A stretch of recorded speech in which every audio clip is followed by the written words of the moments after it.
Loin au-dessus, les cieux scintillaient. À haut, ce monde détenait de nombreux secrets. L'un d'eux, murmuré à travers les âges, était celui de la pilule du pouvoir céleste. Cette pilule, une légende, promettait une puissance incommensurable à quiconque la consommerait. Nombreux furent ceux qui la recherchèrent, rêvant d'une force inimaginable. Ninke, notre peine sans relâche, il perfectionnait ses compétences, les yeux rivés vers le ciel, le cœur aveugle de détermination. Il aspirait au pouvoir de protéger ceux qui aimaient. Le chemin de la pilule du pouvoir céleste était semé d'embûches. Pourtant, Ninke restait résolu, son esprit inébranlable. Il connaissait les risques, mais il en connaissait aussi la récompense potentielle. Shen Pipi, le fidèle compagnon de Ninke, tomba sur une grotte cachée. À l'intérieur, baignée d'une lumière éthérée, reposait une unique pilule. Elle palpitait d'une énergie surnaturelle, irradiant chaleur et puissance. La pilule du pouvoir céleste, un don des cieux, était bien réelle. Le cœur de Pipi battait la chamade. Serait-ce cela, la réponse à leurs prières, la clé de leurs rêves? Il la ramassa avec précaution, la chaleur de la pilule se répandant dans sa main, une sensation de picotement remontant le long de son bras. Le poids de la pilule, bien qu'insignifiant en taille, semblait lourd dans sa main. C'était un symbole d'espoir, la promesse d'un avenir meilleur. Mais c'était aussi un lourd fardeau, une responsabilité qui pesait sur son âme. Devrais-je la consommer? Ma propre force deviendrait incommensurable. Je pourrais affronter n'importe quel ennemi, surmonter n'importe quel obstacle.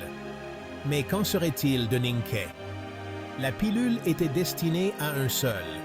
Si je l'utilisais, Ninke serait laissé vulnérable. Pourrais-je vivre avec ce choix? Pourrais-je faire passer mon propre pouvoir avant le bien-être de mon ami? Pipi regarda la pilule, l'esprit en ébullition. Il pensa à leur voyage, aux défis qu'ils avaient surmontés ensemble. Il pensa à la confiance indéfectible de Ninke en lui, à sa loyauté sans faille. L'idée de trahir cette confiance le remplit de honte. Une nouvelle arriva comme un éclair dans un ciel bleu. Ninke, pris en embuscade par des ennemis, gisait grièvement blessé. Sa vie ne tenait qu'à un fil. Soupir, Ninkyo. Le cœur de Pipi se serra. Il se précipita aux côtés de Ninke, la peur l'étreignant. La voix tremblante. Ninke tient bon. Voir son ami si près de la mort déchirait l'âme de Pipi. Il serra la pilule du pouvoir céleste dans sa main, sa chaleur lui rappelant douloureusement le choix qu'il devait faire. Déterminé. Je dois te sauver, mon ami. À cet instant, toute pensée de son propre pouvoir disparut. Une seule chose comptait, sauver Ninke. La pilule, un phare d'espoir, représentait une chance de sauver son ami. Les mains tremblantes, Pipi souleva doucement la tête de Ninke. Il plaça délicatement la pilule du pouvoir céleste dans la bouche de son ami. Doucement. S'il te plaît, fais que ça marche. La pilule, brillant doucement, glissa dans la gorge de Ninke. Une vague d'énergie s'échappa.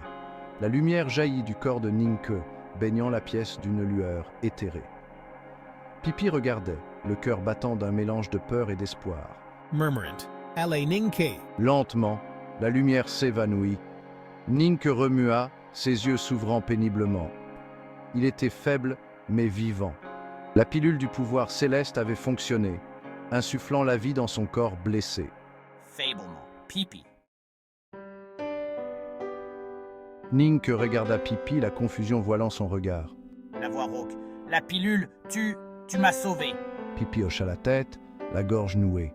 Il n'avait pas besoin de mots pour expliquer. La profondeur de son sacrifice, la force de leur lien était évidente dans cet échange silencieux. La voix étranglée par l'émotion. On est ensemble là-dedans, Ninke. Ils avaient affronté la mort ensemble, leur amitié mise à l'épreuve dans le creuset de l'adversité. Ils en ressortaient plus forts, leur lien indéfectible. Ils avaient compris le vrai sens du sacrifice, la profondeur insondable de leur connexion. La pilule du pouvoir. Céleste, un don des cieux, les avait rapprochés.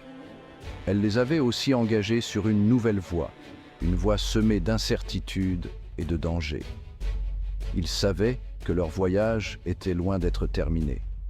La quête du pouvoir continuait, mais elle avait maintenant une signification différente. Il ne s'agissait plus seulement de force personnelle, mais de se protéger mutuellement, d'honorer le sacrifice qu'ils avaient tous deux consenti, alors qu'ils s'éloignaient vers le soleil couchant. Ils savaient que leur destin était lié.